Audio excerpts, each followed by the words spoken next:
Good evening, and welcome to the television graveyard. We are your TV necromancers, Laura Prince and Noah Houlihan. We have come here tonight to examine the spirits of past television shows, to find out which ones could be resurrected, should be resurrected, and which ones should just stay doomed. This will be a podcast in which we analyze the history, the hype, and the aftermath of shows that ran only one season or less, including some that ran only one episode. This month, it's Spoopy Month! With me, as always, is Noah Houlihan. This is my favorite show that we've watched. And that's a rock fact, which means it's not true. This week we go over the garden wall with Cartoon Network's miniseries, Over the Garden Wall. Yeah, let's go over that wall. Let's do it. Let's go into the unknown. Yes. Over the Garden Wall ran technically 10 episodes, but they were 10 Cartoon Network episodes, which means they were 5 episodes that were half an hour long, that were each 2 episodes. Yeah, I call that Adult Swim time, where the show is only 12 minutes. Yes. No commercial breaks. Just, here's the show. I believe they were presented in a half an hour time slot, and the commercial break was between each episode, right. Yes, it ran November 3rd through 7th.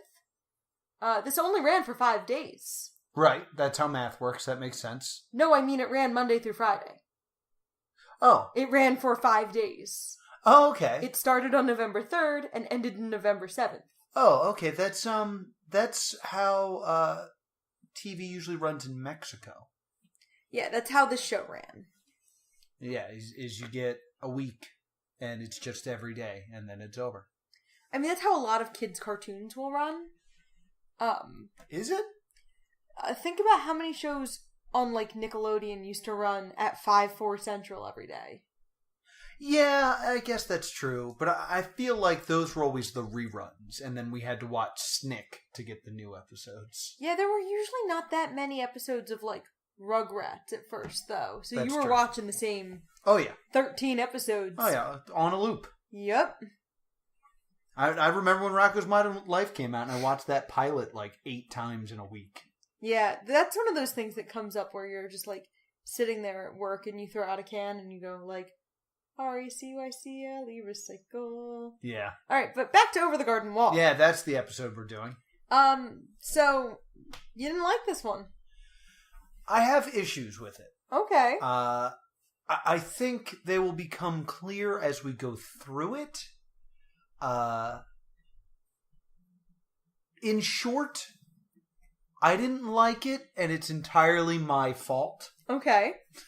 Because it's good. Yeah, I think it's interesting because I watched this by myself in one night last year. Right. And it really benefited from this second watch. Okay. Watching it again, I picked up a lot of things I didn't necessarily get in the beginning. I'm excited to hear that. Yeah. I'm excited to hear, like, this, actually meant this and stuff. So I'm excited for that. So our first episode is not the first moments of this story. No. The thing is, when you watch, I want you after we're done recording, maybe tomorrow or something, to rewatch the opening credits again. Okay. Because the opening credits are everyone we meet in their lives before our heroes, Wirt and Greg, encounter them. Okay, alright. That's why when we watched it this time, there was a shot in the opening credits where I went, ah! Because it was a character sorting bones. And it was, we later meet that character, and we realize they're the bones of that character's victims. Oh, I don't remember this at all. Okay, we'll get there. Okay, alright. So, as always, spoiler warning, we're gonna get into it. Yes, if you haven't seen it, it's entirely available on Hulu, and you can finish it in 2.5 hours. Yeah. So, do that. It's worth your time. Yeah, I really enjoy it. I didn't, but still, go ahead and do it. So, the first episode is called The Old Grist Mill, and it's setting people up. It's setting up, you have 2 brothers, Greg and Wirt. Wirt is the older brother. who kind of is, looks like a gnome. Yes, he looks like a gnome, and Greg has little overalls and a teapot in his head. Teapot on his head, and a frog. And a frog. And I believe at this time, the frog's name is Kitty. Yes. The frog's name changes throughout, but it starts with Greg trying to figure out the worst name for the frog. Yes. And he decides the worst name would be Kitty. So that's what he goes with. So he goes with Kitty. I'm trying to recall the first couple moments. The first couple moments, like, we are almost immediately introduced to the rock. Yes, he has a little rock with a face on it that he carries around with him. And yeah, he gives out rock facts. And a rock fact is a fact that is not true. It's a fact that Greg just makes up. Yeah, it's words followed by, and that's a rock fact. Yeah. And they meet a woodsman. Yes. And the woodsman is Doc Brown. Yeah, the woodsman is played by Christopher Lloyd. Which is super cool. Wirt is played by Elijah Wood. Yes, I knew that. I don't know who Greg is. I think an actual child. An actual child is Greg. And the woodsman warns of a beast. Yes. These woods are no place for children. Don't you know the beast is afoot here? The beast? We don't know anything about that. We're just two lost kids trying to get home. Well, welcome to the unknown, boys. You're more lost than you realize. And does the woodsman warn of the beast, or do they think the woodsman is the beast? The woodsman warns of the beast. Okay. Because you meet the beast. Oh, right. So you meet what you think is the beast. Yes, and the woodsman takes him into his cabin. Yeah, this mill, and they don't trust him. They immediately don't trust him. Mostly because he's real creepy. So, Wirt's idea is to knock him out and run. This guy sounds loony. Maybe we should make a break for it, if we can. But he must know the woods really well, so we may need to knock him out first. Except that may turn out really badly, huh? Yeah, bad plan. Forget it. Bad plan. Okay. What are you boys whispering about? We're talking about running way out of here. Shh. Yeah. Now, Greg has been leaving a trail of candy so they do not get lost. Yes. And I which is enjoy adorable. That. And they call him Candy Pants. Yeah, they call him Candy Pants. He's leaving candy. It's Hansel and Gretel, you know. Yeah. It's very timeless. Yeah, very timeless, very odd setting. And they knock out the woodsman. Or Greg knocks him out and he's like... Greg, why did you do that? That was your plan, remember? Knock him out. No, bad plan. I told you to forget that plan. I regret this idea. Well, this is also... The beast has shown up at this point. Yes, the beast is... A werewolf. A werewolf of sorts, yeah. And he's scary, and the two brothers run, and the mill gets destroyed, and then the wolf gets squeezed in, like, the water wheel. Yeah, it's... And coughs up a rock that's covered in the oil that the woodsman is deriving from the wood. Yes. And after the wolf coughs it up, he turns into a dog. Yes. And he's like, oh, this sucks. And they run away, but the most important thing is that the mill is broken. Yeah. Which means that the woodsman can no longer make the oil that keeps his lantern burning. Right. And I believe by the end of the first episode, that's all the information we have. Yeah, and he warns them to beware of the beast, and then we see them being watched by a bird. Yes. And like, there's this, like, really snippy conversation. Maybe I can help you. I mean, you guys are lost, right? What in the world is going on? Well, you're slapping yourself, and I'm answering your question, and... No, Greg. A bird's brain isn't big enough for cognizant speech. Hey, what was that? I mean, I'm just saying, you're weird. Like, not normal. I mean, oh my gosh, stop talking to it, Word. What are you doing here? Explain yourselves. And I'll see you guys later. Bye. Yeah, I could talk. You're a stupid kid. Goodbye. Yeah, I mean, Beatrice shows up more in the next episode. Yes. So in the next episode, which is after a short commercial break, she's in a bush, and the brothers help her. Well, might I say that she doesn't talk until No, I thought they have a brief interaction where she is not nice to him. That's in the second episode. She's not nice to him for the first 4 episodes. Okay, I could be wrong. She doesn't like him very much. So Beatrice joins the brothers. They help her out of a bush, and she's still really mean to them. Yeah, they hear a voice from a bush, and Beatrice is trapped in a thorny. Yeah, in a bramble. Yeah, in a bramble. That's the word I wanted. Bramble. And they free Beatrice from the bramble. Thus, Beatrice owes them a Wookiee life debt. Yeah. Or a bluebird debt, or some... It has a name having to do with being a bluebird. And... She also talks about how bluebirds are bad luck, because she threw a rock at a bluebird, and then was cursed to be a bluebird. I feel like that's later. Yeah, whatever. But, they become not friends, but Beatrice owes them. So she decides she's going to help and take them to, I forget the name of the Adelaide, the good woman of the woods. Yes, Adelaide. So you get this image of, a hedge witch kind of thing. Yeah. The kindly witch in the woods. Yeah, because the main overarching story here is that Greg and Wirt need to get home. They want to go home. It's Alice in Wonderland. Yeah, we don't know much about what home is for them. Wizard of Oz. So they then end up at Pottsfield. Now, this is a fun gimmick because a Pottsfield is a play on a potter's field, which is where, which is essentially paupers' graves. Right. Which plays in pretty quickly because they're scary pumpkin people. There's an annual harvest barn, and the residents are these living pumpkin people. Yeah. And when they show up, one of the first thing a pumpkin person says to Wirt is, "You're a bit early, aren't you?" Right. And this will be clever later.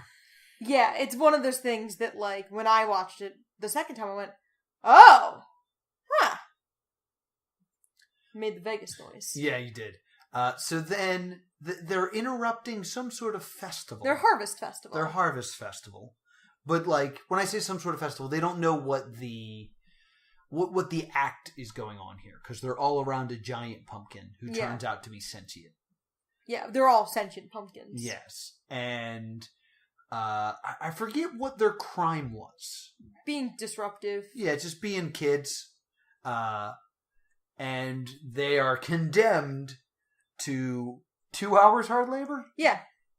They have to, dig a hole. Yes. And they come to the conclusion, they're like, oh my god, what if we're digging our own graves? Yes. Kids show.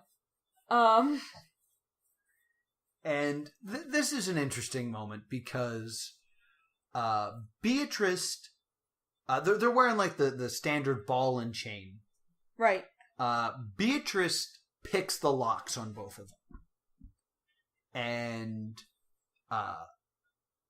Greg and Beatrice flee. Yes. And Wirt's reaction is, they're leaving me. Rather than, I should run too. Yeah. Because I don't think he realizes his leg is free. Yes. And they really believe that they're digging graves because they find a skeleton. Yep. Kid show. And then the skeleton jumps up. Yep. Gets reanimated, puts on a pumpkin costume. Yeah. And joins the harvest. And everyone's real happy because it was their friend. They're like, thanks. You dug up Steve. Yes. So it's clever in that they're not really talking pumpkins. They're skeletons wearing a pumpkin costume. And now they're, Greg, Wirt, and Beatrice have paid their debt to society. Well, when he's told you're a bit early, it's because he's alive still. Well, and then when Enoch's parting words to him are, "You'll join us one day." Yes. So they leave and they thank Beatrice for freeing them, but Beatrice says, "Well, you weren't really in danger, so I still owe you a debt." Yes. And Beatrice has really gotten sick of Wirt's crap. Yeah. And is now just openly mean to him. Frog update. Frog update. The frog's name is currently Wirt. Yes, they changed it to Wirt. And at that moment, I was like, okay, English teacher clicking in. The frog represents the protagonist. So, like, I'm in that mode where I'm like, okay, the journey of the frog is now going to mirror the journey of the... They've changed the frog's name again. Oh, all right. I mean, I consider Greg to be one of the most realistic children in a cartoon. It's just arbitrary. It's like if you have a kid with a teddy bear who changes the name of it every other day. Okay. The only reason a kid will not change their dog's name constantly is because they have the rest of the family being like, no, the dog's name is, the dog's name is Bobby. Mm-hmm. We already have a tag printed, the dog's name is Bobby. And Wirt isn't doing that for Greg. So Greg's just changing the name all the time. That's good. I did have a beta fish that I changed the name of constantly until I ran out of names. And the very last name I had was Mr. Rogers, so he was Mr. Rogers. And, like, Greg wants Wirt involved in the naming of the fish. Yes. Or of the frog. And, like, the idea of naming him Wirt is so that while Wirt is being mean to his little brother, he can be like, I'm talking to Wirt, the frog, not you. Yes, and I believe we're still going off of the "this is a bad name for the frog" Yes. bit at this point. So now we're hitting episode 3, and the antagonism between... Antagonism? Is that the word? Yeah, they're antagonizing each other. Beatrice and Wirt are just not getting along. Not at all. Beatrice is calling Wirt a pushover, saying he only does whatever someone tells him to. Nobody is singing anything anymore. And Wirt, keep moving. But I have to, all right. But we have to do something fun. We really don't. We can just keep walking silently, And, Wirt, let's go. Come on. Sorry. But shouldn't we... Greg, don't you want to be more like your brother? Just always doing what you're told? Huh? Just a pathetic pushover who relies on others to make all his decisions? Hey, what? I'm not a pushover. Hold on, Wirt. Let me get to my point.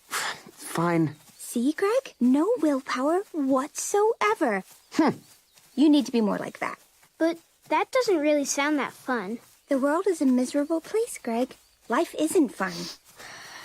Then I'll do what I need to do, I guess. Thank you. We'll just focus on getting you guys to Adelaide so I can wash my hands of this whole affair. And if you could pick up the pace a bit, that'd be great, okay? And he digs his heels in and only does what other people tell him to after that. Now, dear listener, remember this moment, because I'm going to have a major problem with this episode later. Okay. In the beginning, it's fun. It's still not a good episode. This is probably the worst episode, but I'm going to get angry about it later. This episode grew on me. I didn't like it the first watch through, but this episode's very silly. They go to a school that's just animals, except for the teacher, who is a kindly elementary teacher named Miss Langtree. Right. And, she gets upset because her boyfriend's broken up with her. Right. And there's this great, little musical number that we only hear part of. The whole one's on the vinyl album. The vinyl album? Yeah, this show was a massive cult hit. Yeah. But the target audience is not us. The target audience is supposed to be kids. And they're not my favorite record. Yeah, but when a show, does really well with a different demographic, sometimes they'll be like, well, we could make money off this. The vinyl came out, I think the vinyl's, about to come out, actually. I think it was on, SoundCloud for a long time. That makes sense. Because that's an easy way to listen to music. You are so upset right now. If you bought the vinyl soundtrack to Over the Garden Wall, email the Stay Tuned Show at gmail.com. I have words for you. There's also a very nice, very fancy hardcover art of Over the Garden Wall book. I could totally get into the art.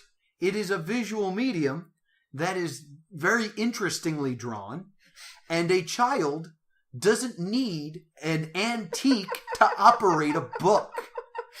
Oh my god. Okay, so... Kids today don't know what cassettes are. You're going to try to sell them vinyl? They know what cassettes are. They've seen Guardians of the Galaxy. So what happens in this episode? So she's upset about her boyfriend who has left her. And on the full song, we find out he's only been gone for 3 days. Okay. Which I like this because she's so overdramatic. And, Greg and his animal friend are, just kind of like having a good time. And then a gorilla jumps out and scares them because they're afraid of a gorilla. You're not going to mention the other song, or are you holding off on the other song? We're not there. Oh, okay. We're not at the other song yet.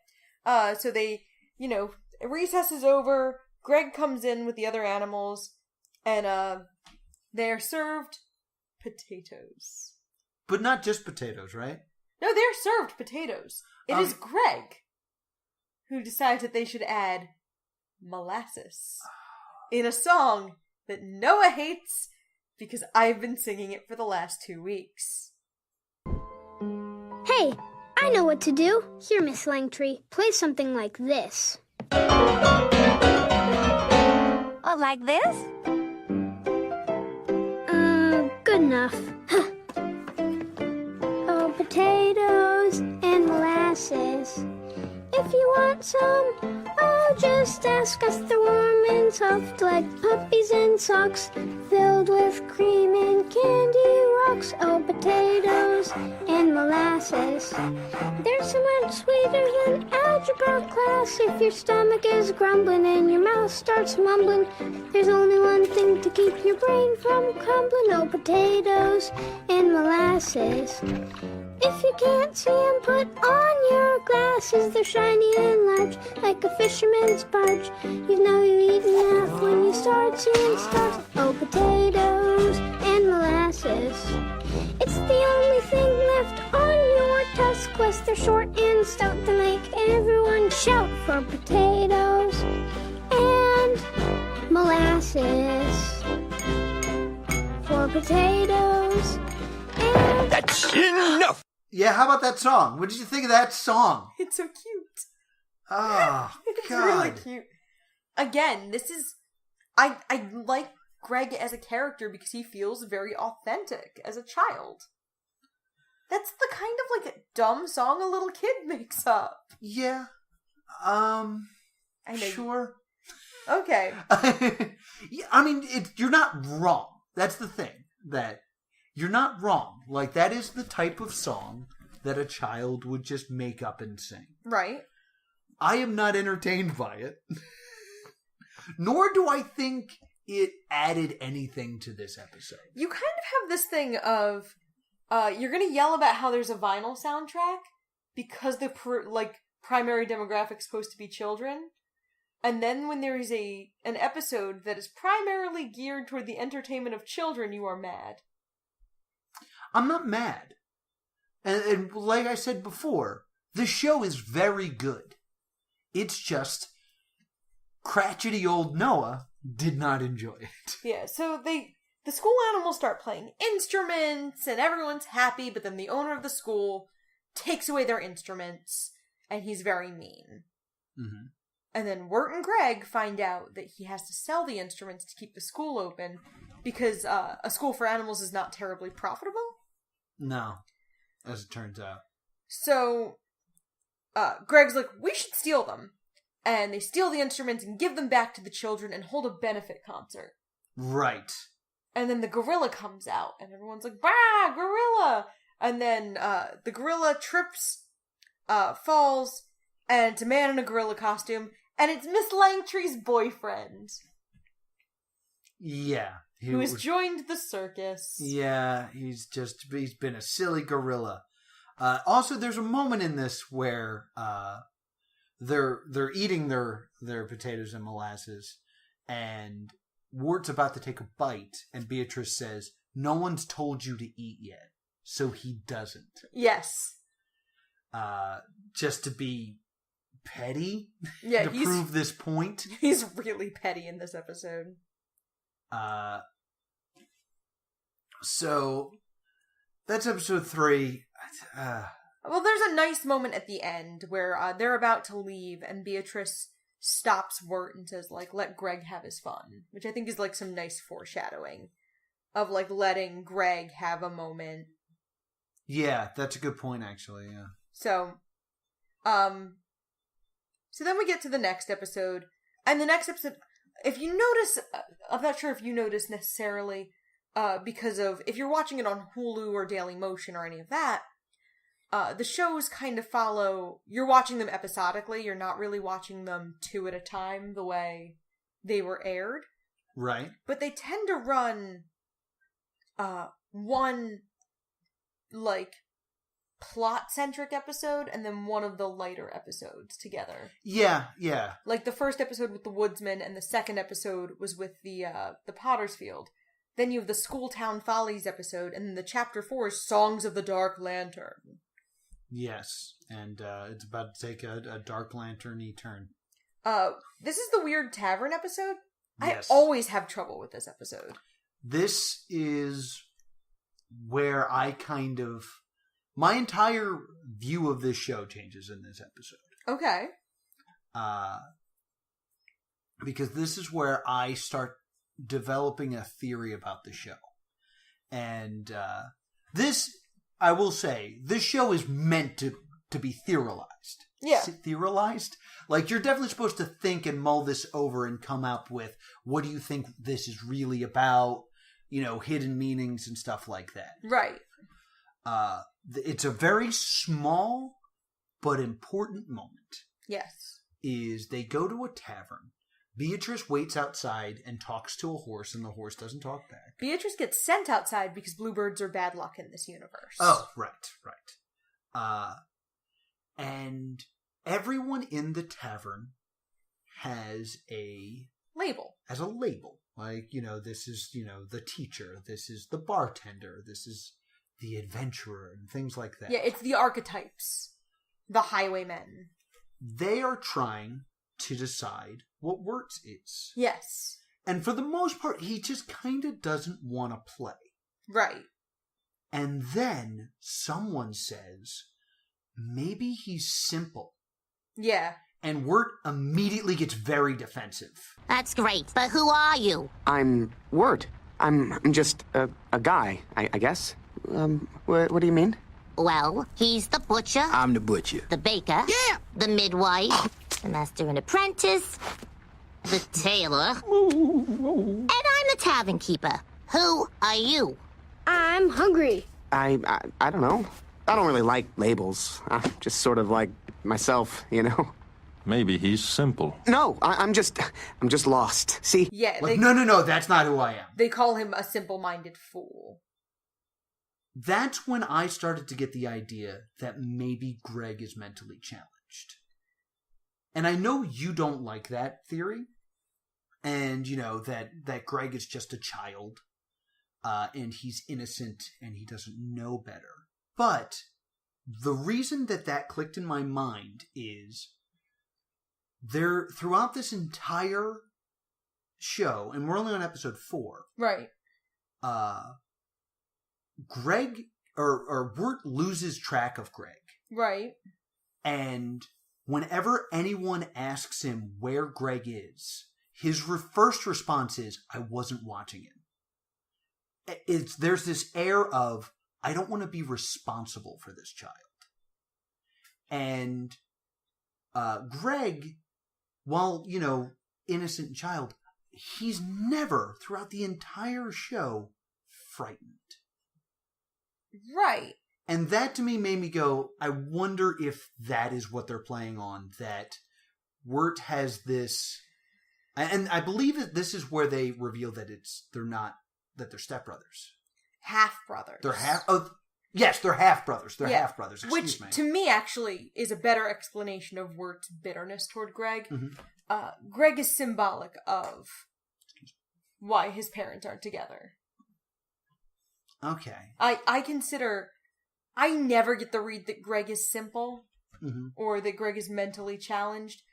I think Greg is very, very young. Like, he makes his own, he makes his own little, world. He makes his own accessories. He wears a teapot. Like, he's a little kid. And I think one of the issues is we're so used to seeing little kids act so much older than they're really written to be. I always think of Hey Arnold when they have, romantic interests and sophisticated feelings and they're 8 or 9. Yeah. And I think Greg is 5 or 6, but Greg is actually 5 or 6. Yeah, and I could definitely get that read. The thing that made me, question this whole thing is that, and because after this moment I constantly looked for it, is Greg ever afraid? No, but I think it's really important to his character that he isn't. Okay. We're gonna get into this a little more in later episodes, but I think, Greg's on an adventure. Greg's having fun. Yeah, I mean, Greg's optimism is literally the most key point to his character. Yeah, I mean, this theory can easily be explained away by, nothing has harmed him. He doesn't have to be a reason to be scared. Yeah. He's innocent and doesn't know. That all could be explained away. I also think he's scared in the woodsman, in the, first episode, when there's the beast. Yeah. I'd have to go back and look again. Yeah, I believe he is actually afraid when the beast is. So that's just a theory I'm throwing out into the ether. Yeah. And I want you to understand that I had that in the back of my mind the rest of the time I was watching. Yeah, I strongly disagree with this theory. So, Wirt is then mistaken for, first, the young lover. And he's just bad at it. Wirt is trying to figure out what to do, and Wirt is trying to get directions. So he sings, this impromptu song about, my brother and I are lost, and we need directions. Yeah, it's not a great song. It's not a great song. We're gonna play the actual song, and it's not that different from what I just did. My name is Wirt, and his name is Greg. We're related cause my mom remarried and then gave birth to him with my stepdad. We're not from around here. Can you all give me some directions today so we can be on our way? This ain't no love song. It's a metaphor. Keep it together, Taylor. When after he's like, oh, we're on a journey, help, I need directions, they're like, you're a pilgrim on a journey! And then Greg helps by chiming in with all of the things they've done. Yes. This is why I can't buy into your theory with Greg, is because Greg is always very quick to help. And he actually solves a riddle later in the story. Wirt has been getting ground down by Greg and Beatrice at this point. Right. Greg unintentionally, Beatrice quite intentionally. So at this point, he has been called a pushover, and Beatrice has been really nasty to him through this entire couple of episodes.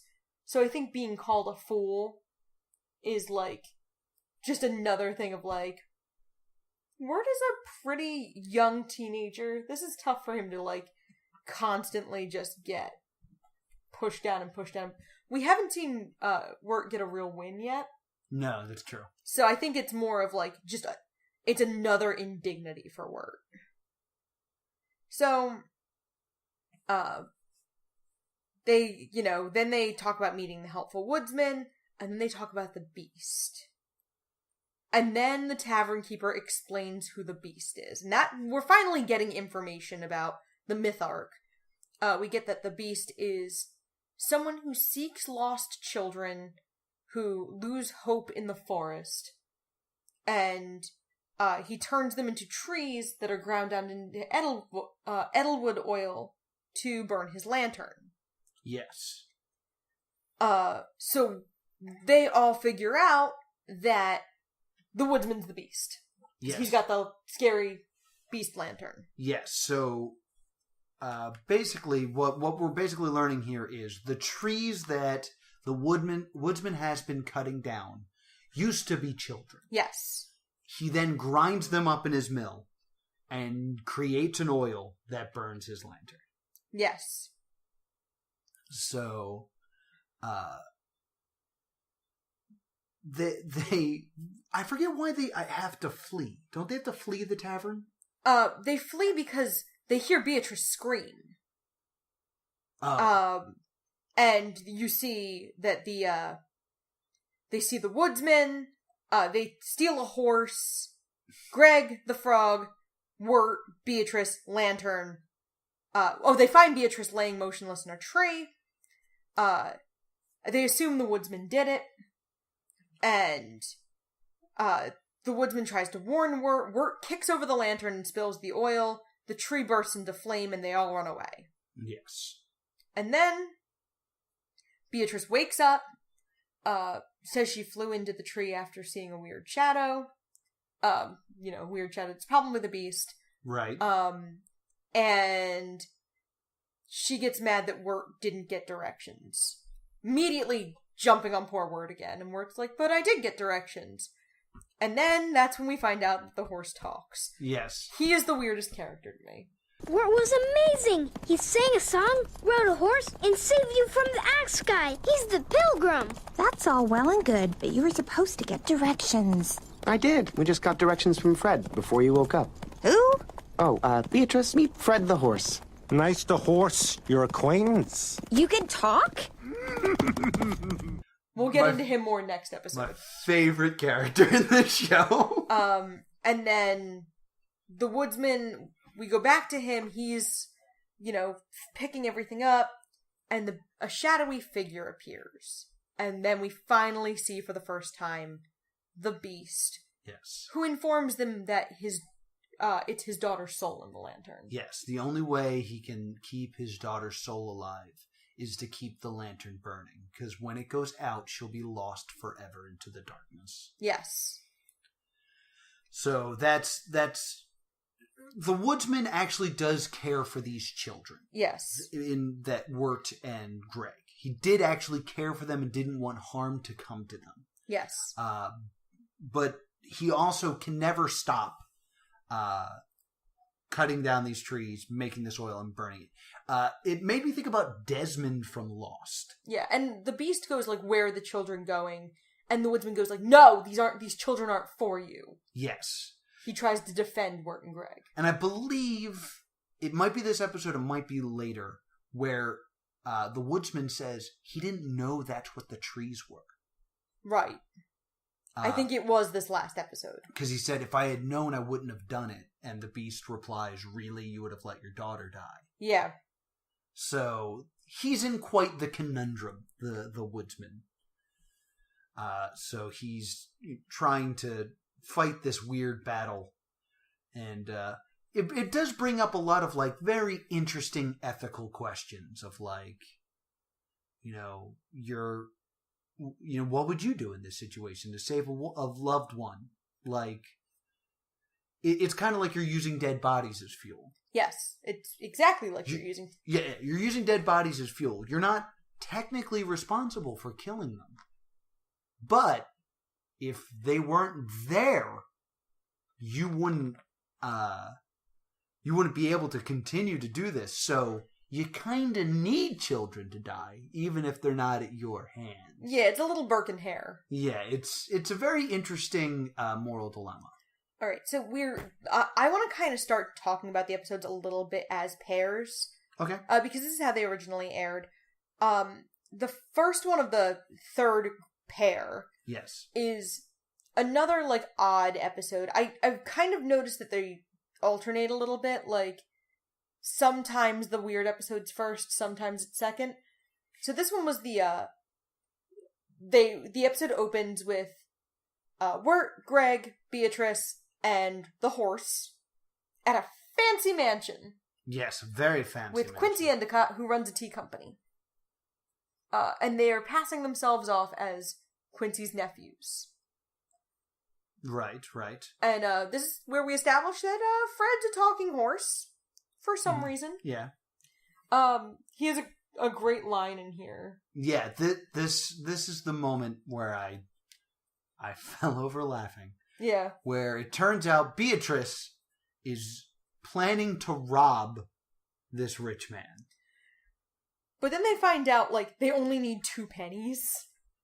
Yeah. We find that out really early. Mm-hmm. Because, like, Wirt is like, no. Why are you pretending I'm this guy's nephew? We need money. You're scamming him? I was thinking more like flat out stealing from him. What? No way. Why not? We already stole a horse. Hey, guys. No, we didn't. Fred's a talking horse. He can do whatever he wants. I want to steal.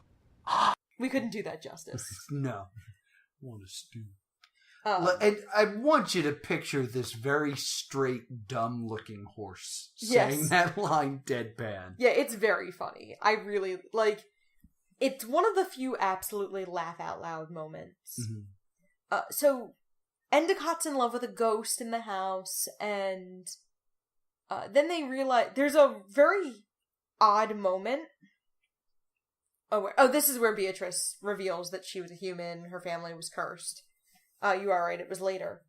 And she kind of they kind of have like a Wizard of Oz conversation of like, that's why Beatrice wants to go to the Good Woman of the Woods. She thinks that Adelaide will turn her back. And her family. And like, so you kind of get this Wizard of Oz, like, she'll send you home, Dorothy, but she'll give me back my humanity. Right. So it's this idea, and it's Wirt and Beatrice hiding in a closet talking together, and that's when this comes out, which is like this nice, like, they're actually kind of nice to each other for a little bit. Yeah, we have a 3-minute bottle episode. Yeah. Wirt talks about a girl he has a crush on, which is why he was like so embarrassed in the previous episode when they said he was the young lover. Right. So... And Beatrice is actually a human. Yeah, and there's this great moment where they kind of like get through after they talk about their secrets. The closet has a secret. It has a trick door. Yes. It is a truly secret closet full of secrets. They get out, and then there's a great line where Wirt notices the architectural style. Yeah. And then we kind of figure out that Endicott and the woman he's in love with are both alive and both living in the house. Yes. Because the house has gotten so big, they can't figure it out. Yeah, and this is yet another, like, silly episode. Where it's just, like, there is a problem. It's very similar to the Schoolhouse one. Where there's a problem with a relationship with a very simple and almost stupid answer. Mm-hmm. But this one I enjoy far more because I think the laughs were better. And I guess I knew the characters a bit more. Yeah. So I cared a little bit more about what they were doing. But, like, I definitely think this one, you know, pairing the story-driven and the sillier episodes, as one of the sillier episodes, it's one of the stronger ones because it has more of those, like, good timing beats and there is still a goal in mind that they need to get this 2 cents so they can get on a boat and get to the... It's still very story driven. It's not a side quest. 2 coins in a boat, huh? That's very River Styx.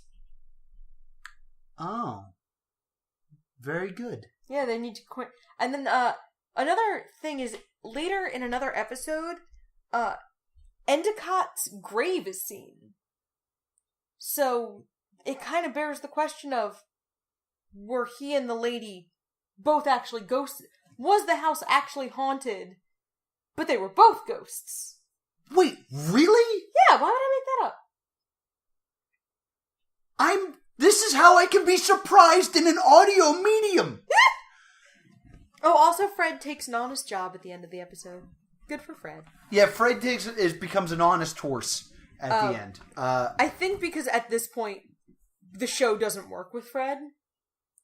Yeah, this is the end of... Fred has a complete story. Yeah. He's a horse. He liked to steal. He sees the error of his ways. That's all the story he needs. But I really think that, like, knowing what I know about this was actually supposed to originally be an 18-episode series. Huh. I feel like Fred's a lot of what got lost. That makes sense. For us to pick him up in episode 4 and lose him in episode 5. I could believe that.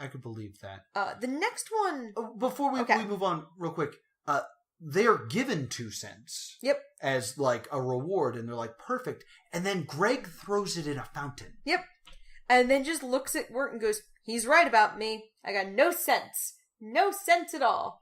Which is, like, a good pun. Because now they don't have any money. Yeah.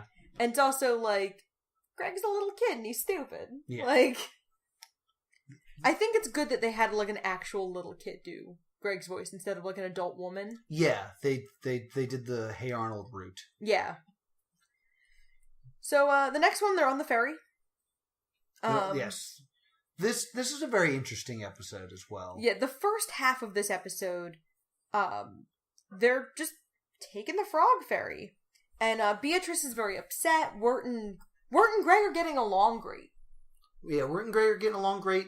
Wirt and Beatrice have been getting along because they shared secret time in the secret closet. Yeah, but Beatrice is, like, very down, and it's, their time together is going to come to a close soon. Yeah, suddenly she doesn't really want to go. Yeah. Because, she's finally growing fond of them. Yes. And, Greg and Wirt are actually, like, really nice to each other in this episode. Wirt, and they end up, like, trying to stow away on the boat because they didn't pay. Yes, they sneak onto this boat that is full of frogs, and it turns out frogs don't talk. Yeah, and like, then... no frog talks. Not just the frog that they have, which I'm sure has a different name at this point. And... Yeah, Greg's frog is actually never named in this episode. But is important in this episode. Yeah, it's the starring role for this frog. He sings the title song. He sings the song Over the Garden Wall. Yes. Well, they need to hide, so they pull a Muppet Man. They do. And they all get into one big coat with the frog as the head. Yes. Which is the worst of all of them to be the head, but they are on a frog ship. Yeah, like he's actually the best.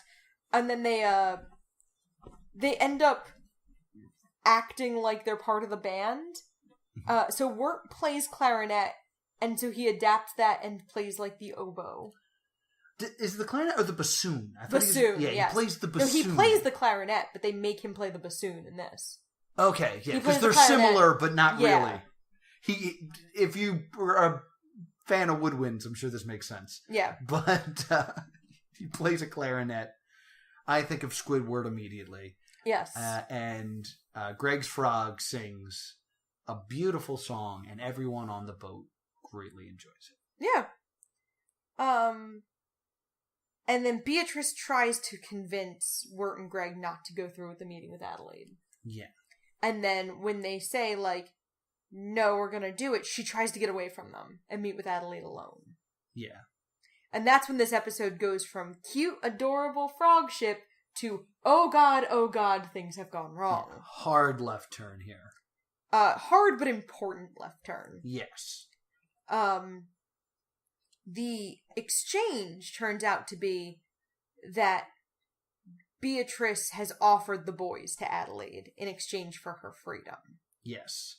Because her and her family used to be human, but they were returned into bluebirds. And the deal with Adelaide is if she gives these boys to Adelaide, and I think she's going to eat them or suck their souls out or something. Beatrice thinks it's just like that they're going to clean up the house or something. Like she enslave them. Well, Adelaide's going to enslave them, but Beatrice doesn't realize that. Beatrice thought it was like temporary. Yes.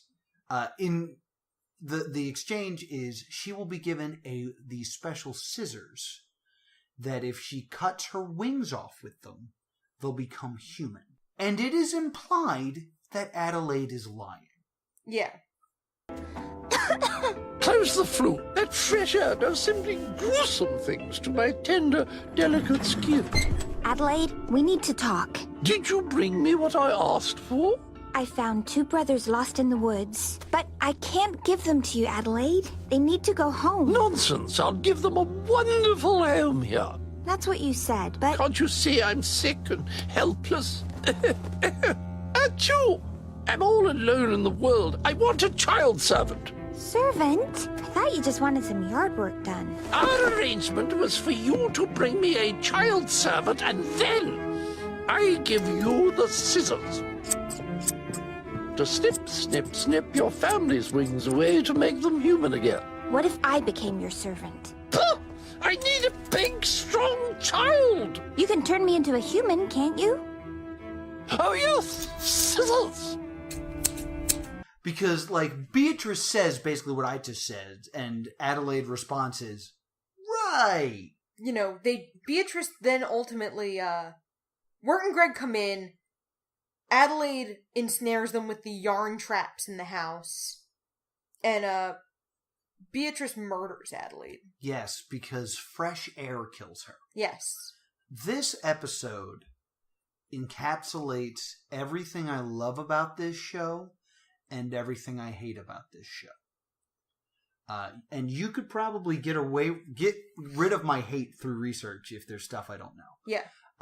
But if you think back to the beginning, they put on display all the clues to lead you to Beatrice's line. Yeah. Because if you think back, the arc of Beatrice is she's caught in a bush. Yeah. Which she's not really caught in the bush. This is just her way to talk to them. Yes. She says that she has a bluebird, like, since she's been saved, the bluebird code says that she has to protect them. Which she is straight up making up. Which she's making up because she's not a bluebird, she's right. a human. And I had that click in the episode where she reveals she's human in the closet. I'm like, wait a minute, she has this code. And then it also started to, like, mull in my brain of, she didn't like these people and saved them in Potter's Field.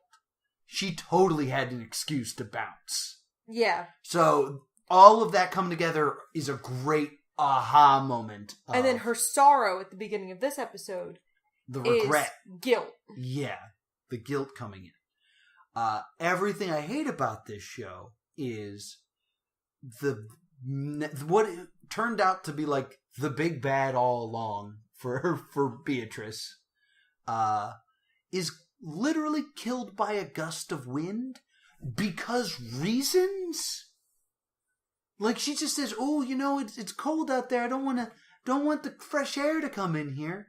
Like an old lady who doesn't like a draft would say. Yeah. And then she gets hit with it, and she just explodes. Because why? I mean, she's an evil, scary witch. It's, you know, it's the Wizard of Oz. I mean, this whole thing is the Wizard of Oz. The idea of Adelaide being the wizard who can give them what they want, when ultimately she's the Wicked Witch of the West, who is destroyed by something elemental. The Wicked Witch is melted with water. For Adelaide, it's fresh night air. Yeah, it still feels out of nowhere and very convenient.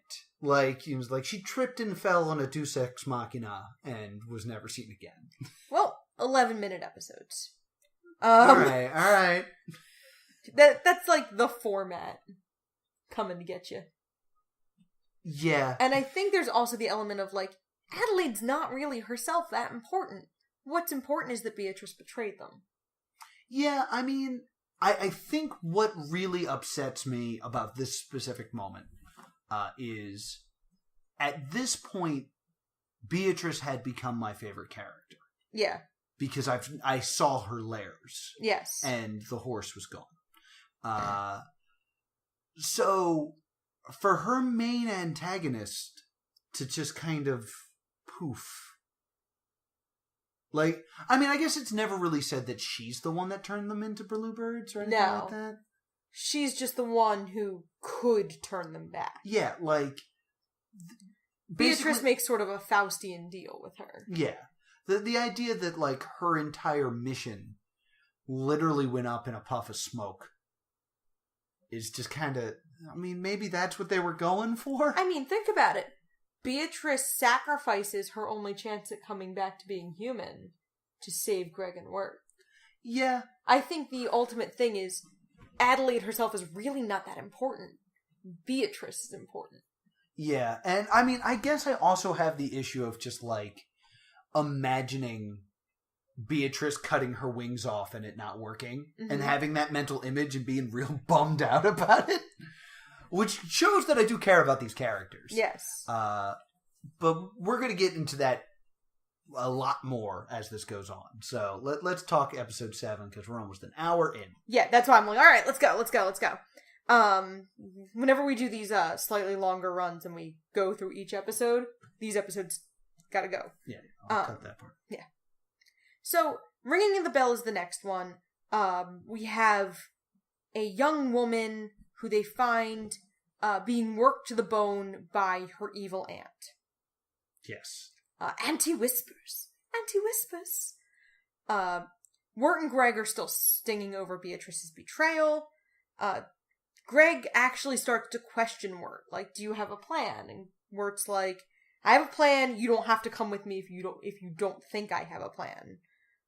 The woodsman shows up and is like, you're still in trouble! And the brothers don't care, because they still kind of believe the woodsman's the beast, because they haven't seen the beast yet. Yes. So, the woodsman's still trying to save them, and the boys find an abandoned house and find Lorna. Yes. And Lorna tells them to go, and she's like, Auntie Whispers makes me do all this work, otherwise, she kind of plays into that, like, the devil will find work for idle hands to do idea of, like, if Lorna stops working, evil will get into her. Yes. So Lorna always gets, Lorna keeps just doing all these mindless tasks. Because Auntie Whispers rings a bell. Yes. The ringing of the bell commands it. Yes. Fun fact, Auntie Whispers, Tim Curry. Yes, which made me really want to love this episode. And I hate this episode. I actually really like this episode. I think it's a really good subversion of expectations. And then Wirt tries to help Lorna. And there's this, like, nice little sequence, like a little, we see Wirt and Lorna begin to bond. But then Greg wakes Auntie Whispers. Yes, well, Wirt basically says, I'm going to help you clean. It'll be done faster. Then you'll be free to escape with me. Yes. And Lorna's like, great plan. Yeah. So helps clean. Greg and the frog go up and accidentally wake Auntie Whispers. And they do kind of set up that Auntie Whispers eats children. Yes. And Auntie Whispers is scary looking. Is quite terrifying looking. And then she tries to command Lorna and she cannot find the bell. So then they all hide and Auntie Whispers starts screaming like, stay away from her. And then, wham shot. Lorna's a monster. Yeah. An actual, scary, ha ha ha, you let your children watch this, monster. Yes. This is one of those shots where I was like, ooh, someone's, like, in 15 years, BuzzFeed article, whatever the equivalent of BuzzFeed at that point is, are going to be like, things that scarred you for life when you were little. Yeah. And it's going to be Lorna. And it turns out the frog ate it. Yeah. And they shake the frog. Yes. And ring the bell and say, like, you will never be wicked anymore. Yeah. And free her from the curse. Yeah, Wirt frees her. Which would literally be the first thing I would try if I had this bell. So, like,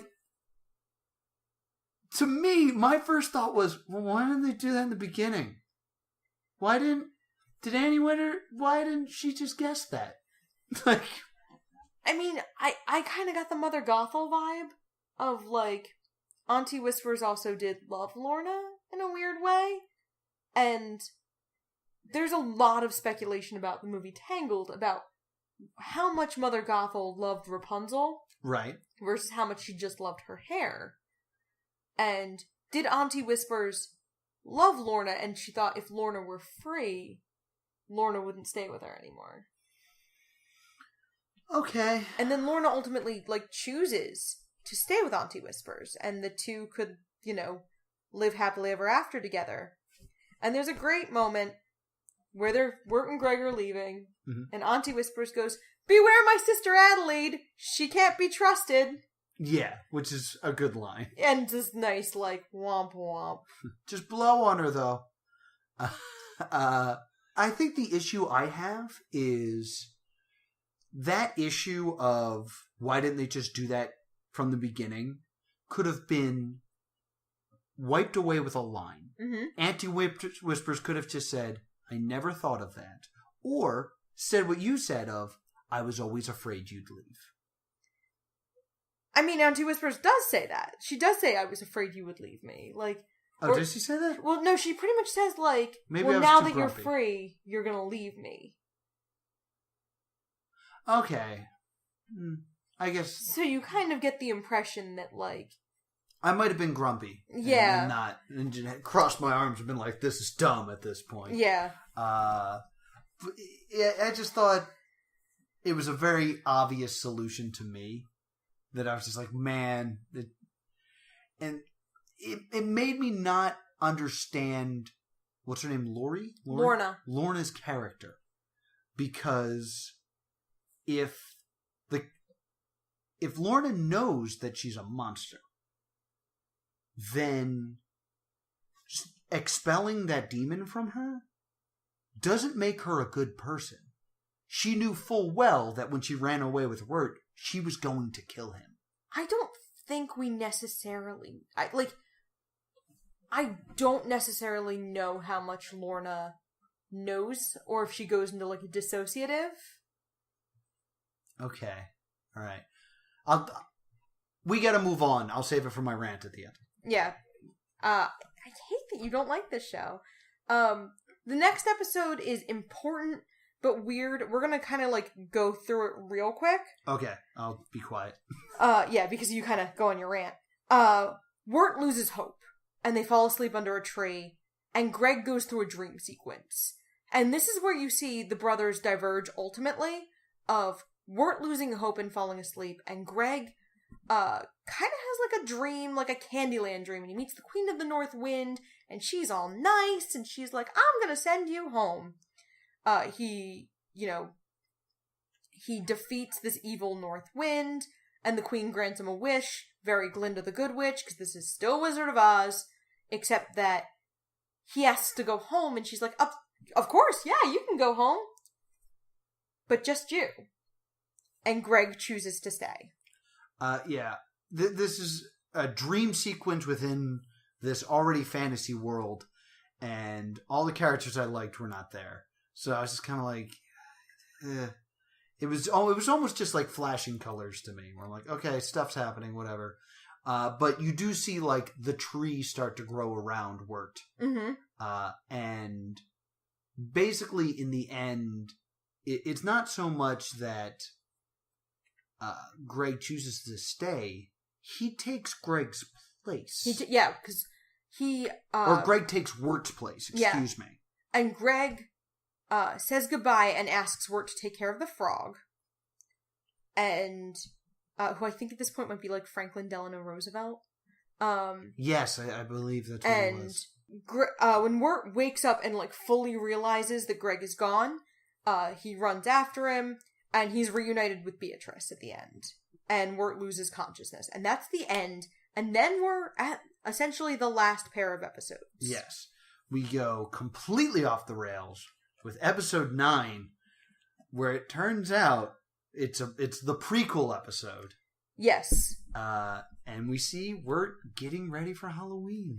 Yeah, we see him like cutting the fur off a Santa hat and fashioning a cape, and he just like chooses to look like a gnome.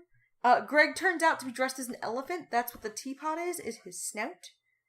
And it's this like cute little moment of Wirt likes a girl and is trying to give her... He gives her a mixtape, and then he's trying to get it back. Yeah, because he feels embarrassed. And this other guy is going to ask her out, Jason Thunderberger. Yes. Who has it together. I love this joke. This is a good subversion here. Where they the girl he likes, I forget her name. Sarah is the mascot for the football team. And he sneaks the tape into her pocket of her coat. And a football player's like, yo, were you trying to talk to Sarah? And he's like, oh, that must be Thunderburger. It's not! Yeah, and somebody actually makes it a point to call him a different name. Like, calls him, like, Steve or something. Chad. It's not Chad. It's, like, a less loaded name. It's just, like, Mike. Like, it's just another guy name. The jacket!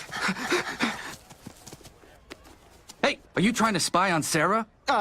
No. Run, Greg!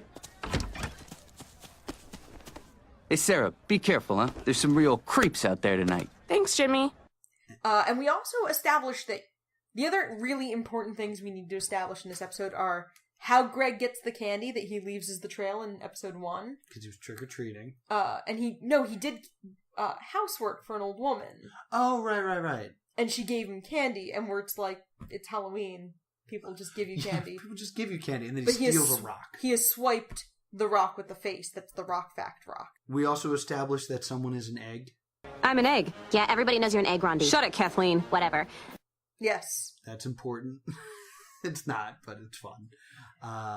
So they end up going to a party, and Wirt is just too nervous to talk to anybody. He's not invited to the party. He's kind of a loser, but like, just because he's not trying, like, he gets invited to go to the cemetery with Sarah. Yeah. The girl that he wants to talk to, but he doesn't believe in himself so much that he doesn't go. And Sarah makes it, like, very teenage girl obvious that she would like him to be there. Yeah. Like literally, like, hey, I'd like you to go.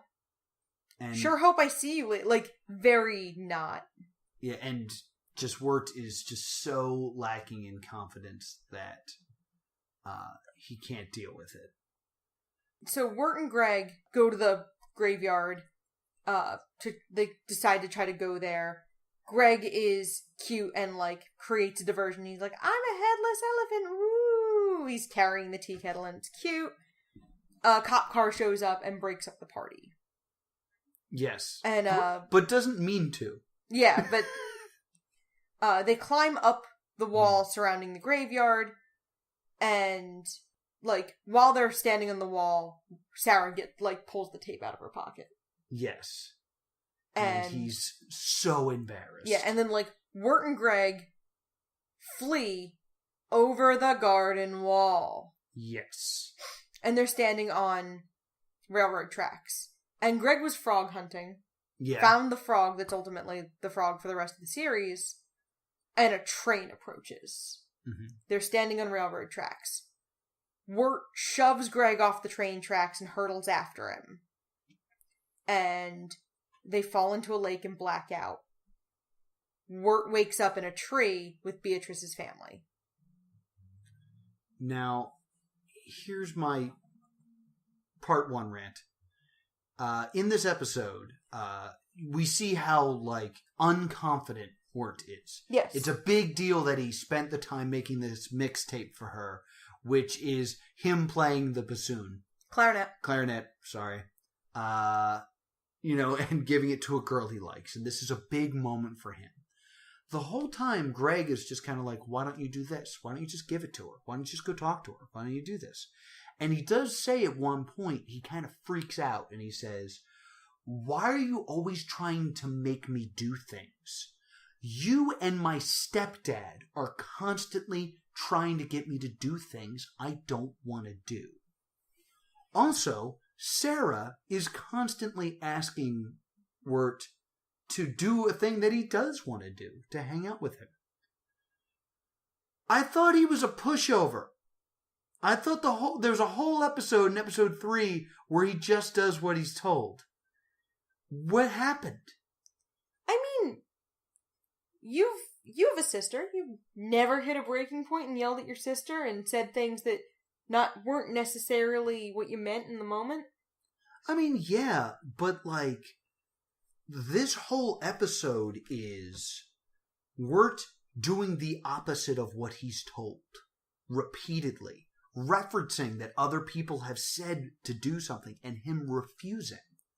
So when episode 3 happens and we're trying to establish him as a pushover that just follows orders, he is not that person.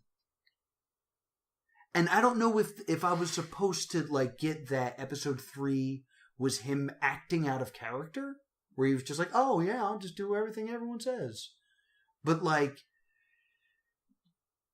it's an element of me feeling like this no longer makes sense, or I'm supposed to make a connection here that I'm not getting.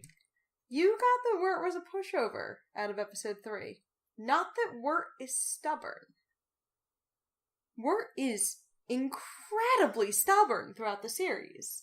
True. In that episode, you have Beatrice, who's trying to get under Wirt's skin, calling him a pushover. What we actually see him do is be very stubborn, dig in his heels. Okay. Alright, I can get behind this. He's acting the part of a pushover to annoy her. Okay. And okay. That kind of is what we see with Wirt here, is he's stubborn. And he, and that stubbornness is not helping him because he's thinking, like, the stubbornness is in that self-loathing of, like, oh, well, he has himself together. There's no way she wants me. And he's very committed to the idea that if Jason Funderburker likes Sarah, there's no way Sarah likes him. Okay, alright. Okay, I get behind that. All yeah, right, I think we see more of Wirt being obstinate than that. And, that takes us to the last episode. We're in the unknown. Yes.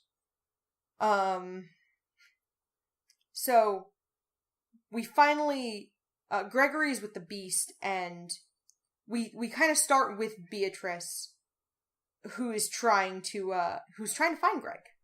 Yeah. Stakes are high. Greg has been taken by, I think we see him walk off with the Beast. Yeah. Oh, Greg's with the Beast at this point. So we know he's with the Beast. Wirt's got to get him back. Mm-hmm. He's he feels real bad for everything he's done, for giving up. Yeah, I can totally get behind this stubborn thing now. Yeah, and then the Beast is trying to tire Greg out. And this is, again, very important with how the two brothers are. Wirt lost hope. Greg will not lose hope, so Greg needs to be exhausted to the point of losing hope, because he's never going to do it naturally. Okay. He's never going to emotionally lose hope. He's an optimistic child who, can conquer this dream world. So the Beast has to tire him out until he can't, literally physically cannot stand anymore. Right. Okay. I'm getting behind this. Enjoying this more. So, Wirt and Beatrice are trying to find Greg, and so is the woodsman. And yes. And we get this face-off of sorts. Yeah, the Beast versus the woodsman. The Beast is trying to tell the woodsman it's time to grind up Greg, and the woodsman's like, no. Mm-hmm. Just no. Yeah, he can't bring himself to do it, but... And this is when the woodsman finds out where the Edelwood comes from. This is where it happens. Yes. This is where he says, if I had known, I would never do it. Yeah. So I'm sorry I said that happened in episode 5. Happened now. And then the characters the main 5 characters are now all together, because Wirt and Beatrice enter in and find this whole scene. And yes, they show up, and it basically the deal becomes that the Beast offers. No, I mean, we actually have a moment where the brothers reconcile. We do have this, yeah. Yeah, and Greg has this moment of, very adult guilt, and it's this moment where, Greg matures enough to have this very adult emotion. He gives Wirt the rock he stole from Mrs. Daniels. Yes. And asks him to replace it. And I find this to be really important, because it's a really childish thing to steal a meaningless token from somebody. Mm-hmm. But it's this first time we see Greg really accept responsibility for his actions, which Wirt has not been able to do yet. True. And in this moment, Greg accepts responsibility for stealing the rock, and then Wirt accepts responsibility for the fact that he is the older brother, and he should have been taking care of Greg. Yeah. It's also dawning on me that in episode 9, they go over the garden wall and end up in water. Yes. And Greg has a rock in his pocket. Yep. That's a bad situation. Yeah. They kind of have this moment, and Wirt names the frog. They decide to call the frog Jason Thunderburger. Jason Thunderburger. In this, emotional moment. And one of the things I found in my research is that the soundtrack at this point is a slowed down version of Potatoes and Molasses. Oh, you're laughing. I think that's horrifically sad. No, it's perfect. Yeah. It's the song that was so emblematic of who Greg is. A little bit random, childish, sweet, and optimistic. And it's essentially slowing down and fading out because Greg is dying. That's brilliant. Yeah. The show is very smart. I can really appreciate that. So the Beast tries to make a deal with Wirt to make him the new woodsman. To be like, well, Greg can be in the lantern now, and then you can be the woodsman. Yeah, that's the only way to save them is if you keep the lantern burning. You take up the job of the woodsman. Yeah, and so...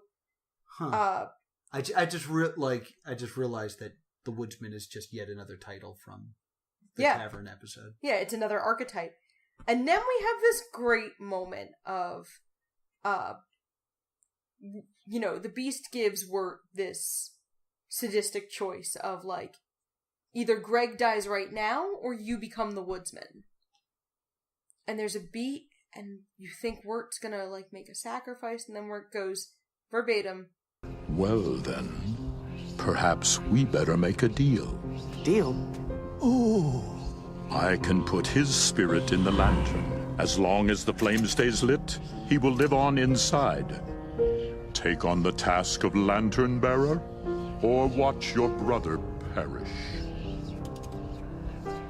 Come here. Okay. Wirt! Wait, that's dumb. What?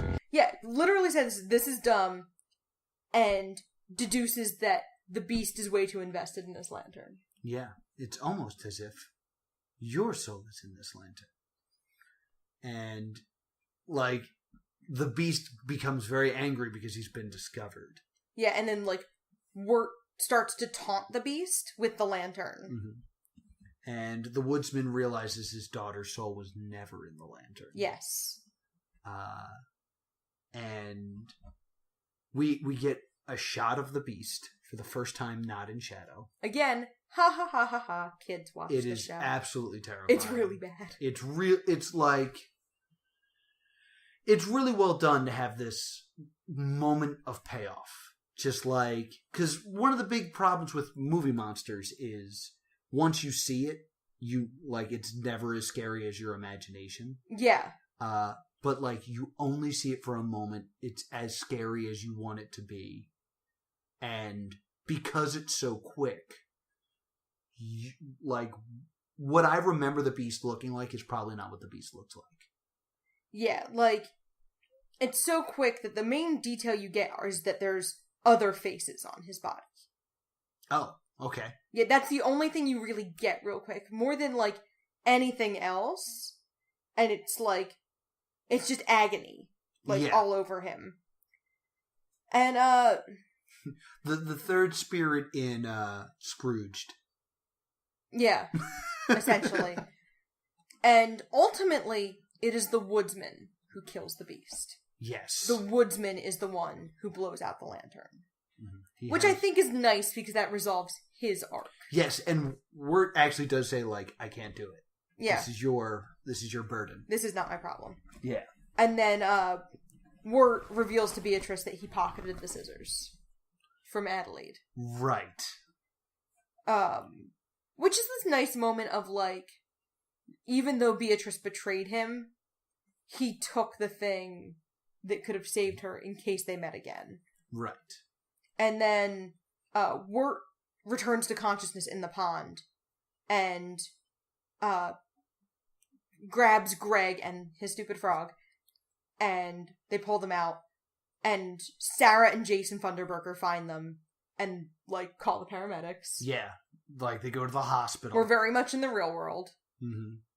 And there's a great moment where Sarah goes like, I don't have a tape player. Yeah, I don't have a tape player. Maybe we can listen to this together. And he, like, he's like, we should work up to that. Yeah. And he, like, shows confidence, and, like, Jason Funderburker turns out to be, like, real awkward.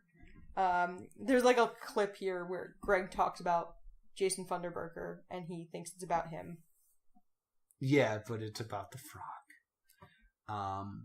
I will say that the moment of the two of them in the pond really, like, strikes a chord with me.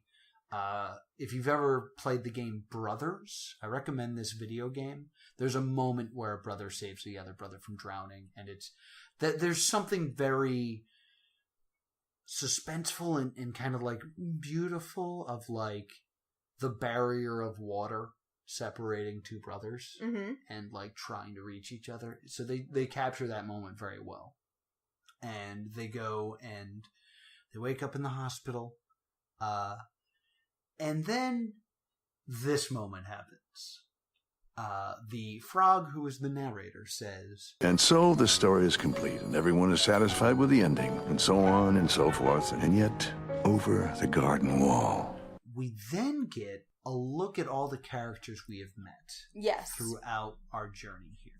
The woodsman's back at his house. And then his daughter comes out of the house, and they're surprised to see each other. Beatrice is human, and so is her family. And they're giving her a load of crap, which I love. They're razzing her. Lorna and Auntie Whispers are reading and drinking tea. The book Lorna is reading, we will discuss in a moment. Ooh, interesting. Because it's a fun little Easter egg.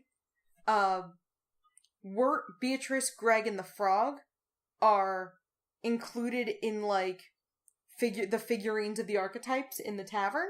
Yes, and they're telling the tale of them. Yeah, and, like, so it's this nice moment where everybody we've met, like, the school teacher is with with Jimmy, with Jimmy, the and the monkey students, circus and they're man. seeing the circus, and you see the portrait of Quincy Endicott from his house has been replaced with one of Quincy and also Fred the horse. Yes, because Fred's an honest man, and the last shot before the end is Greg replacing the rock in the garden.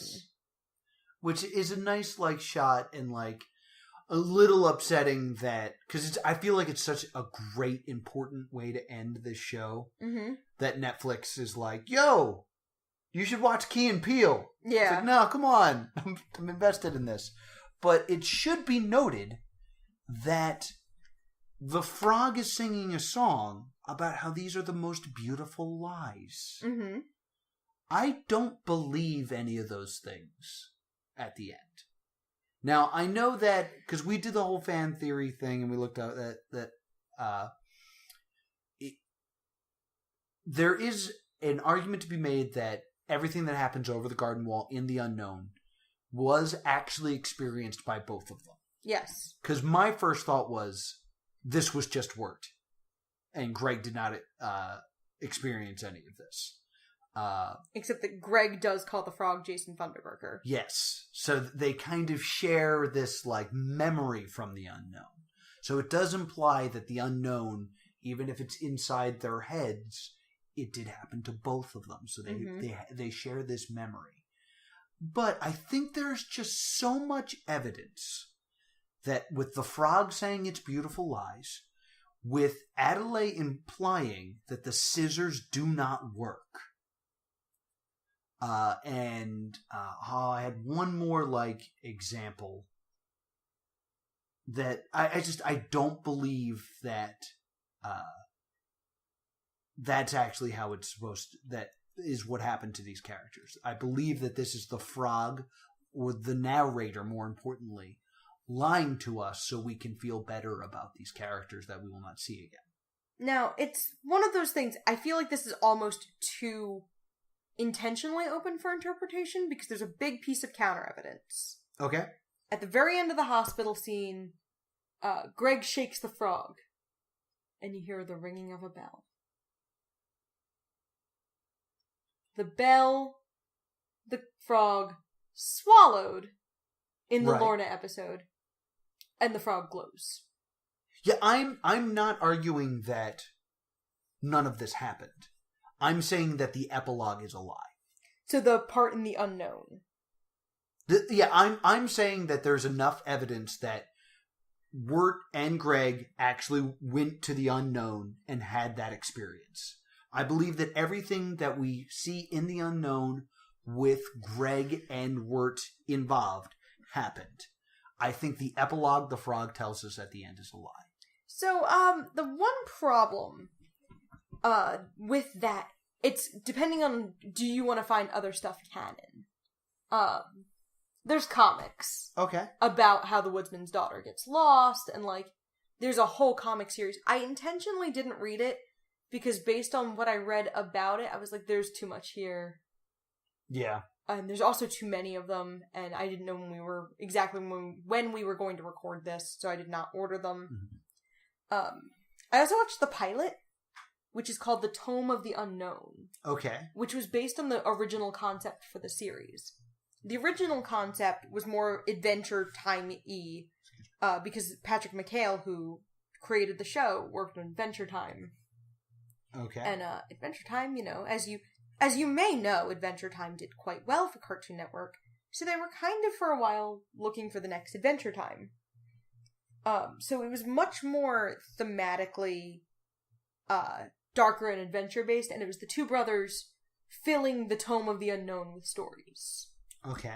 So it kind of, hand-waved them ever really getting home. It was Kitty Quantum Leap, almost. Okay. But there were 8 episodes cut between pre-production and the final cut.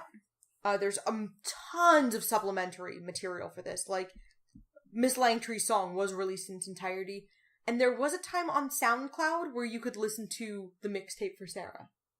Oh, really? I don't know if it's still there. I didn't want to listen to it because I thought it was going to be stylistically intentionally bad, and I just didn't want to deal with it. Oh, okay. The short Tome of the Unknown is free on YouTube and is very cute.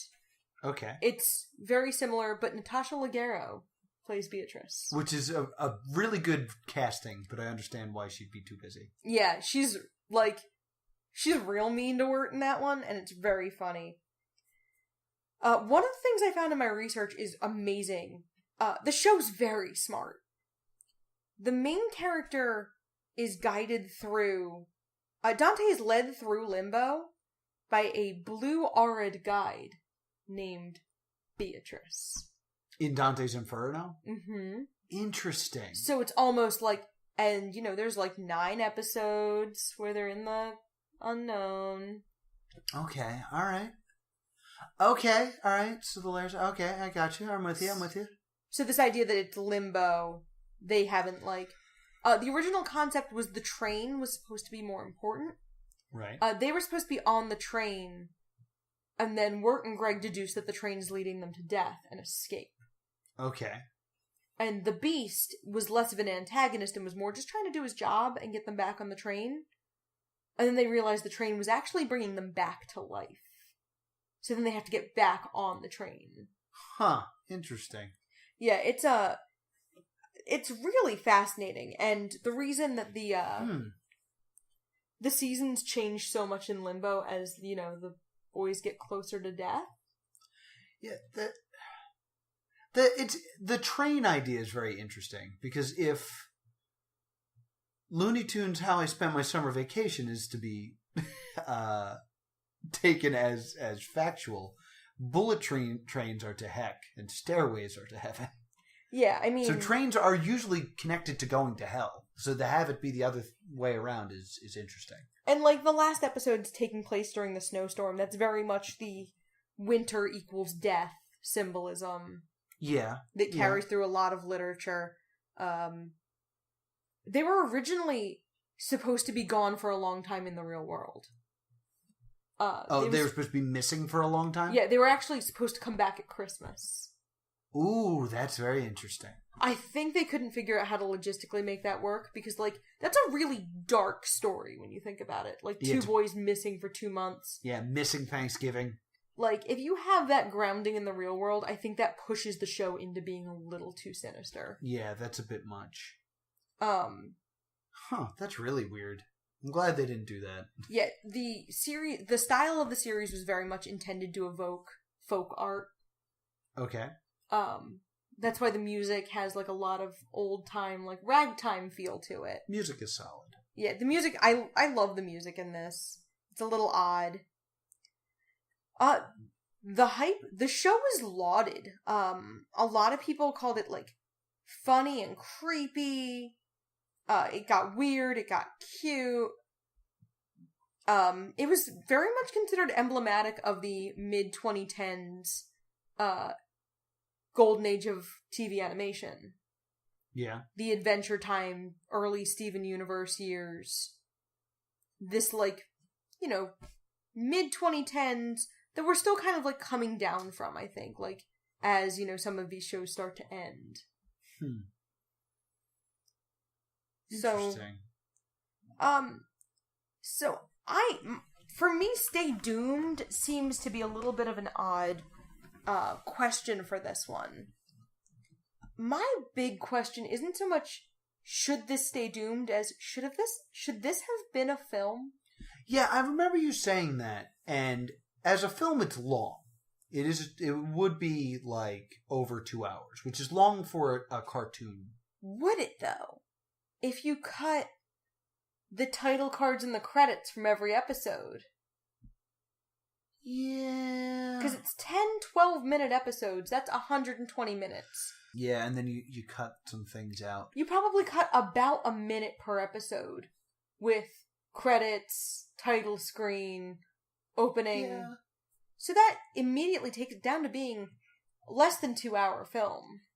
I think as a film, the show, if you binge it, there is a lack of transition between episodes. That's true. Where it's just like, boom, we're now here. We're at the tavern. We're at the Quincy Endicott's. The film would suffer from what I've started to call labyrinth syndrome. Yeah. Where it just travels from set piece to set piece. Yeah, this is the next part. Here we go. Yeah. I think at its heart it's a fairy tale, and it's like having that like chapters with titles like really helps create this that would have been world. Sick with puppets. Okay, that was sorry. I was thinking not about where I was going. I was thinking about that Jim Henson fairy tale short. Yeah, the folk tale short. I saw Labyrinth in theaters recently, and so did Noah, and also you were there.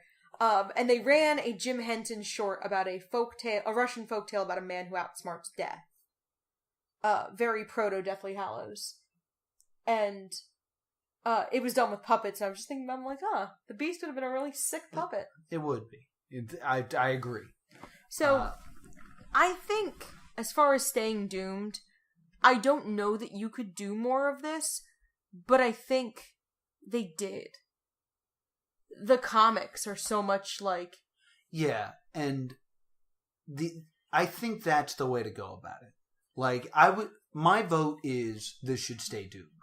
And it's not because it's bad. It's because I feel like it's very complete. And I feel like having supplementary things that are not a show is the way to go about it. Like, here's a book, here's a vinyl record, here's some comics, but if you add another season to this, it will always be compared to the first season. And now you have all these expectations and feelings and stuff like that it would have to deliver every single moment that I don't think is possible. And I don't think should be attempted. I think you should leave it the way it is. They considered making a series with Sarah as the protagonist, and I still am vaguely curious to know what that could have entailed. That would have been very interesting. All I could find was Sarah was intended to be the protagonist. And that's a very interesting to go about it. But like, all you're doing, you're welcoming a lot of, where's worked? Okay, well, what I was going to say is I think the only way that would have worked is if they had held over the boys were missing until Christmas. and the Sarah series was an interquel. Like, simultaneous? Yeah. Okay. While they're gone, Sarah serves as our eyes and ears, and Sarah is looking for Wirt, who she clearly cares about. Okay. And I think, like, that idea could have worked. That could work. I liked this world a lot, but I kind of think this is a great mini-series. I wanted to do it for the show because it fits so well into the idea of spoopy. Yes. There's a lot of moments where I'm like, people let their kids watch this. Because there's a lot of moments that are genuinely very scary in this show. Yeah, it definitely has some, like, real scares to it, which is nice to see. Yeah. And to go on the rant that I promised, this show is a really, really good apple pie. I just don't like apple pie. Okay. And that's, like, where my problems come with it. And try not to make fun of me during this explanation. But oh, good. I've said many times that my favorite genre is murder game show. Yes. Because what I personally find interesting, and I know full well that if you want to compare Over the Garden Wall with Battle Royale, Over the Garden Wall is head and shoulders a better product. Okay. It's got more to it. But what I find most interesting as an audience member to watch is, here's normal people. Mm-hmm. Here's a world that they're put in where the stakes are super high, and here are the rules. Okay. You have to do X, you have to do Y, or you are dead. And it's just like, okay, how do you handle this? And then I immediately can put myself mentally into that spot where it's like, what would I do? Okay. Ooh, they're trying to break the rules. You're not supposed to do that. How is that going to be handled? Like, I kind of get that. I'm not a big fan of fantasy in general. It's true, you're not. And I think my problem with it is, I never feel like the stakes are high, because at any moment they could just be like, well, this fixes this problem. This is why I don't like the bell thing. This is why I don't like that a character can be killed by air. And I'm sure if we did research, we could find some reason that is a parallel to some other thing and it's allegorical and things almost like that. Like someone talked about Wizard of Oz at length when we talked about Adelaide. Yeah, that's what I'm saying. Is that we can find all of that. Yes, but when push comes to shove, in the story that you're telling me, all that's happening is they were in a life-threatening position and then it wasn't. And the reason you can do that is because we're in a world where we don't know the rules. And as an audience member, I have trouble enjoying that because I'm always thinking, well, what would I do? And I can never answer those questions with a show like this because, like, anything, I was like, ooh, I would try to use this thing. Well, that thing could turn to dust when I touch it because who knows how this world works. I'm just not a big fan of, like, this is a non-reality where anything can happen. It's like, well, if anything can happen, then nothing matters. So, the real reason I'm going on this rant is I said I didn't like this show, but there's a really good chance that you will love this show. I love this show. And even with the spoilers that we just gave you, if for some reason you listen to all of this without watching this show, then shame on you. You can still go back and you can still watch and really appreciate this show. You might actually get more out of it. It's just not for me. Because watching it a second time, I fell in love with the show immediately. But then I also don't necessarily need to have the rules. I don't particularly care for the murder game show conceit. I liked Whodunit, but I think one of the biggest flaws in Whodunit was that it slavishly followed a set of rules, right, at the expense of making sense and telling a story. Okay. I mean, this is folk tales. It's parables. It's telling a story. it's ultimately about an emotional journey. And I really love that. It's about the journey, particularly Wirt takes. Right. And it's about him, facing down death. It's the Harry Potter story with the Deathly Hallows. Mm-hmm. I really fell in love with this world, and I like that it's spoopy. I like that it's going to be a thing that scars kids for life. I'm going to leave you with the words Kevin Johnson said with the AV Club in his review. The episode run will leave you wanting more, but like every great fairy tale, it's a story that knows when it's over. And until next time, when we will be discussing the short-lived... I don't know why I still say short-lived. They're all short-lived. We will be discussing Erie, Indiana. Hey there, Editor Noah here. Just wanted to drop in and say that we are not doing Erie, Indiana. After doing some research, we discovered that there was a spin-off of Erie, Indiana. I think it was called Erie, Indiana, The Other Dimension or something. So technically it did have another season, even though it was a spin-off. I don't know, this show is still too young for us to be breaking our own rules. So we are not doing Erie, Indiana. We are instead doing Disney's Nightmare Ned. So feel free to join us for some Nightmare Ned. Also, in editing this, I had to rewatch a lot of Over the Garden Wall, and I like it a lot more now. We're at the Stay Doomed Show at gmail.com, Twitter at Stay Doomed, Facebook Stay Doomed. Stay doomed. Yeah, I'm at TV's Noah if you want to tell me how wrong I am. I'm at Priorities if you want to gang up with me on Noah to tell him how wrong he is. I know already. I know I'm wrong. I wish I enjoyed it more. But because I know it's good. Until next time, kids, stay doomed.